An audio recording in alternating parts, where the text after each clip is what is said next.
बड़ी खबर इस वक्त सुमेरा। बड़ी खबर, उड़ी में भारत और पाकिस्तान में भीषण गोलाबारी हो रही है। तो देखिए एलओसी पर उरी में भारत और पाकिस्तान के बीच भीषण गोलाबारी हो रही है। हम पिछले काफी समय से देख रहे हैं, लगातार 22 अप्रैल के बाद से ये पूरा इलाका एक्टिव है। लगातार गोलाबारी पाकिस्तान की तरफ से भी हो रही है और भारत की तरफ से भी जवाबी हमला किया जा रहा है, जवाबी कार्रवाई की जा रही है।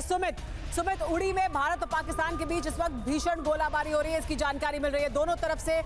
गोलाबारी की जा रही है। देखिए बिल्कुल पिछले 10 से 15 दिनों में निशांत ये वो जगह है सुमेरा कि जहां पर उरी हो, चाहे किश्तवाड़ हो, चाहे आप कह सकते हैं कि पुंछ हो, रजौरी हो, यहां पर पाकिस्तान पहले स्मॉल आर्म से फायर कर रहा था, लेकिन बीच में उसने हेवी आर्टिलरी का इस्तेमाल किया और आज फिर से कहा जा रहा है कि हेवी आर्टिलरी का इस्तेमाल पाकिस्तान की तरफ से किया जा रहा है और वो सिविलियन एरियाज को टारगेट कर रहा है। हमारे साथ इरफान जुड़ गए हैं, उड़ी में ही मौजूद हैं, उनका रुख कर लेते हैं। इरफान, उड़ी में इस वक्त क्या हालात हैं, क्योंकि पिछले काफी दिन से लगातार ये हो रहा था, लेकिन आज क्या हो रहा है वहां पर? देखिए बिल्कुल, मैं आपको कह दूं, इस समय उड़ी में मैसिव शेलिंग हम सुन पा रहे हैं, हम रिपोर्ट भी कर रहे हैं। पूरा सन्नाटा छाया हुआ, सिर्फ मोटार्स और शेलिंग की आवाज हम सुन पा रहे हैं और जो बिल्डिंग्स है, स्ट्रक्चर्स है, वो लगातार शेलिंग से गूंज उठ रहे हैं और सेफ्टी बंकर्स के बगैर इस समय बाहर निकलना खतरे से खाली नहीं है और कोशिश कर रहे हैं यहाँ से पूरी जमीन इकट्ठा करें। इरफान, पहले तो आप अपने आप भी बिल्कुल सेफ रहें, आप बिल्कुल अपनी सुरक्षा को ध्यान में रखकर ही रिपोर्टिंग करें, क्योंकि ये इलाका जहां से आप इस वक्त रिपोर्ट कर रहे हैं बहुत ही संवेदनशील इलाका है, और फिर हमें जानकारी दें। जी बताएं। देखिए बिल्कुल सुमेरा, जैसे बता रहा था, पूरा नॉर्थ कश्मीर खासतौर पर अब बहुत ज्यादा जो शेलिंग का सामना कर रहा है, जो आर्टिलरी है उसका इस्तेमाल हो रहा है। आप देख पाए होंगे इस समय हम करीबन नीचे वाले बंकर में है, लेकिन उसके बाद भी जब मोटार लग रहे हैं हमारे बाहर के वाले इलाके में, तो ये बिल्डिंग जो है पूरा हिल रहा है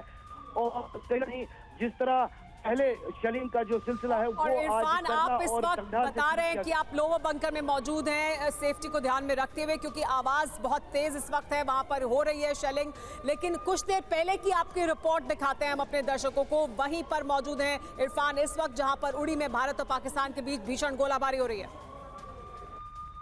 उड़ी सेक्टर में इस समय हम मौजूद है और लगातार उड़ी सेक्टर में शेलिंग जो है वो हो रहा है और हम यहाँ पर उड़ी सेक्टर को लगातार कवर कर रहे हैं और आप देख सकते हैं जो यहाँ पर लोग मौजूद हैं वो अब शेलिंग की वजह से बाहर भाग रहे हैं। ये तमाम लोग जो है यहाँ शॉप्स में, होटल्स में और बाकी जगहों पर काम करते हैं। तमाम जो बिस्तर वगैरह सोने का सामान है वो लेते हुए यहाँ पर भागते हुए पहुँचे हैं और लगातार सरहदी इलाकों में नॉर्थ सेक्टर की बात करें खासतौर पर मैसिव शेलिंग जो है वो पाकिस्तान की तरफ से की जा रही है और इस मैसिव शेलिंग में टंगधार, करना, केरन और उड़ी सेक्टर कुपवाड़ा लगातार दहलते हुए दिख रहा है। टीवी9 भारत वर्ष टीम लगातार इस इलाके में मौजूद है और एक मैसिव तैयारी जो है वो इस पूरी स्थिति से निपटने के लिए है और भारतीय सेना लगातार जवाब दे रही है, लेकिन इस पूरे इलाके में शेलिंग से साफ तौर पर खौफ का माहौल है। ये स्थिति यहाँ पर है और लगातार जिस तरह पाकिस्तान की तरफ से जो back to back drone attacks Jammu के कई इलाकों में, खासतौर पर जम्मू के एयरपोर्ट के आसपास, उधमपुर, अखनूर और वही पठानकोट तक लगातार अटैक किया जा रहा है, जिसे भारतीय सुरक्षा बल जो है लगातार नाकाम कर रहे हैं। और आज ये भी स्पष्ट किया गया आधिकारिक रूप से कि करीबन 15 ऐसी लोकेशंस है जहाँ पर पाकिस्तान ने ड्रोन से और मिसाइल से अटैक करने की कोशिश की